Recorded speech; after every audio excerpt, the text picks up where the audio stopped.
కేంద్ర సాయుధ బలగాల కార్యాలయంలో ఏఆర్హెచ్ కానిస్టేబుల్గా విధులు నిర్వహిస్తున్న నర్సింహులు బాలికపై అత్యాచార యత్నానికి పాల్పడ్డాడు. ఈ విషయం తెలిసిన బాలిక కుటుంబ సభ్యులు అతనికి దేహశుద్ధి చేసి షీ బృందానికి సమాచారం అందించారు.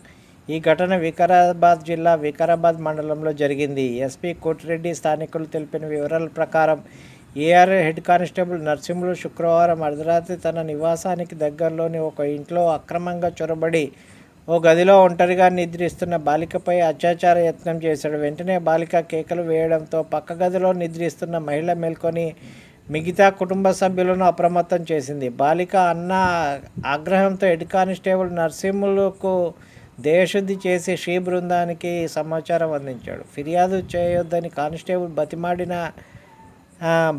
బతిమిలాడిన బాధిత కుటుంబ సభ్యులు అంగీకరించలేదు. బాలిక ఫిర్యాదు మేరకు వికారాబాద్ ఎస్ఐ అనిత కేసు నమోదు చేసి విచారణ చేపట్టారు. విషయం తెలిసిన జిల్లా పోలీస్ అధికారి కోటిరెడ్డి శనివారం ఆ హెడ్ కానిస్టేబుల్పై శాఖాపరమైన చర్యలకు ఆదేశించారు.